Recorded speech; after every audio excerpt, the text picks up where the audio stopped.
In the news this week, COVID-19 infections on a transport ship has put the spotlight back on live exports. Western Australia to lead the country again on lifting restrictions, but interstate borders remain closed. Unemployed airport workers rally for assistance after being shut out from Jobkeeper payments. And on Western Perspective, we analyse the inevitable recession's impact on young people's economic prospects. This is the Evening News with Ivan Learn and Sarah Smith.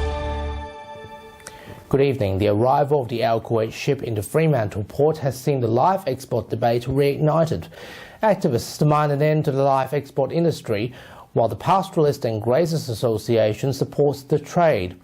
PJ President Tony Seabrook said the displaced sheep pose biosecurity risk to farms around the state, so a solution is needed sooner rather than later. Taylor Hannah spoke with him exclusively. 56,000 sheep intended for export to the Middle East are stuck in WA feedlots until further notice from the independent regulators and the Department of Agriculture. The moratorium against live exports begins on June 1st, banning exports during northern summer months until September 14th. Tony Seabrook, president of the Pastoralist and Grazers Association, said the sheep need to go. They can't stay in the feedlot. They are in quarantine, so they can't go back to farms. They absolutely have to go either on a ship or to slaughter. If they go to slaughter, they're not a type of sheep the domestic market wants. They will occupy a huge amount of space in our abattoirs and our chillers. They will depress the prices across the board for the producers of all livestock. Mr Seabrook said Australia produces 3 times the amount of food we eat, providing financial benefits to the state and food security for other countries through our exports. We're in a difficult situation here with a perishable product that had a destination to a country that desperately wanted it. Never before has Australia needed the benefit that live export, or that exports of all kinds, bring to our whole community. However, animal rights activist Katrina Love argued the sheep are not perishable products. There's only 2 options, and that is they either get loaded on the ship or they get sent to local slaughterhouses. They're both pretty bad options as far as the sheep are concerned, but I guess sending them to local slaughterhouses at least spares them the voyage, but it's got to be one or the other, and we think that domestic slaughter is the lesser of 2 evils.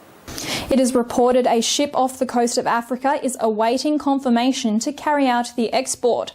The other option being conducting a full clean of the Al Kuwait and bringing in a new crew.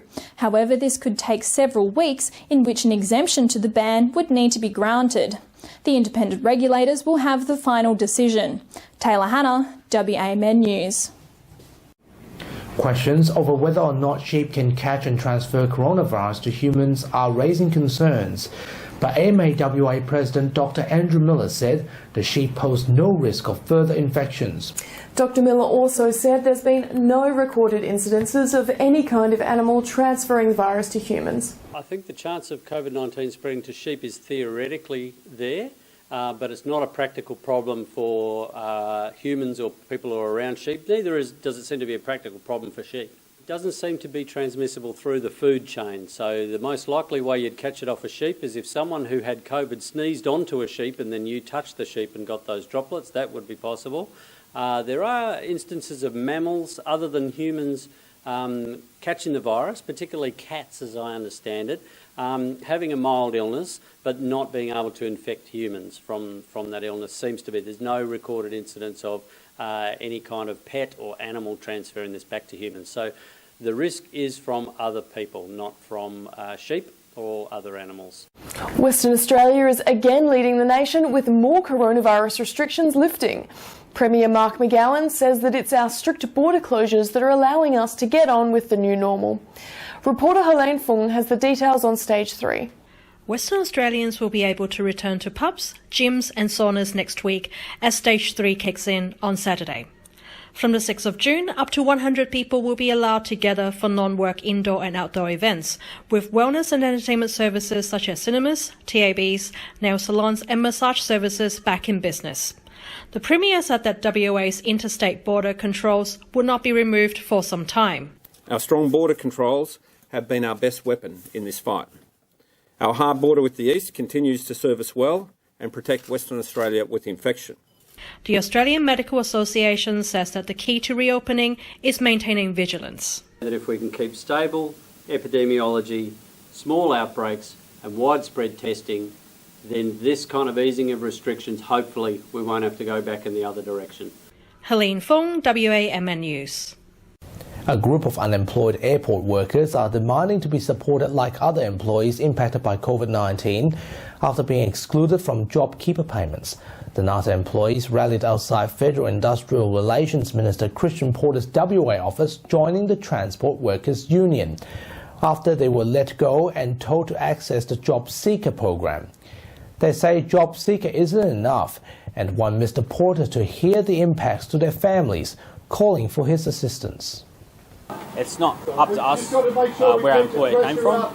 You know, we're all taxpayers, we're all Australians, and right now it's just a difficult time for all of us. WA is set to take a hit to its finances, with the state headed for a recession because of the coronavirus.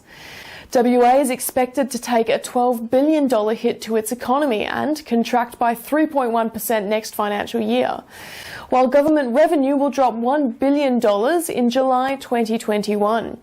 But the McGowan government says that a deficit next year is not guaranteed, and the focus for the October budget will still be on stabilising the economy and creating jobs.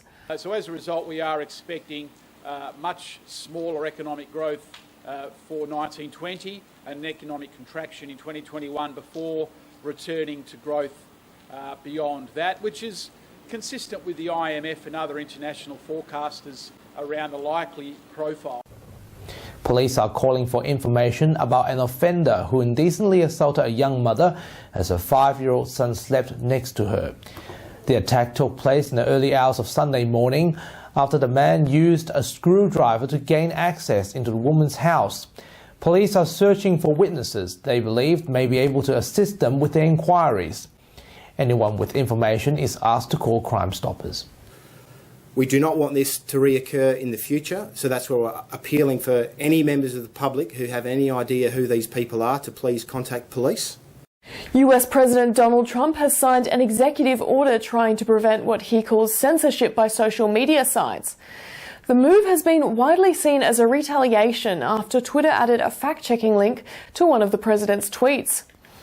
In an extraordinary move on Friday, Twitter put a glorification of violence warning over a tweet by the president in which he called for the use of deadly force against protesters in Minneapolis. What they choose to fact-check and what they choose to ignore or even promote is nothing more than a political activism group. The United Kingdom, United States, Australia and Canada have issued a joint statement criticising China's decision to impose a new security law in Hong Kong. They say the legislation would threaten the independence of the island city. Mark Zuckerberg has also raised concerns that the legislation could enable China to ban the use of social media within the region. Reconciliation Week runs from the May 27th until June 3rd each year, commemorating milestones in the reconciliation journey, the successful 1967 referendum and the High Court Marble decision. This year's theme, In This Together, highlights coming together to support each other, whether in a crisis or in reconciliation. While we can't be together to show respect, we can show acknowledgement to the traditional owners of the land that we are on, and collectively build relationships and communities that value Aboriginal and Torres Strait Islanders peoples' histories and cultures. And that's our weekly news and current affairs. We have the latest on our website and social media pages. No matter where you're watching, look after yourself, stay at home and have a pleasant evening. Take care.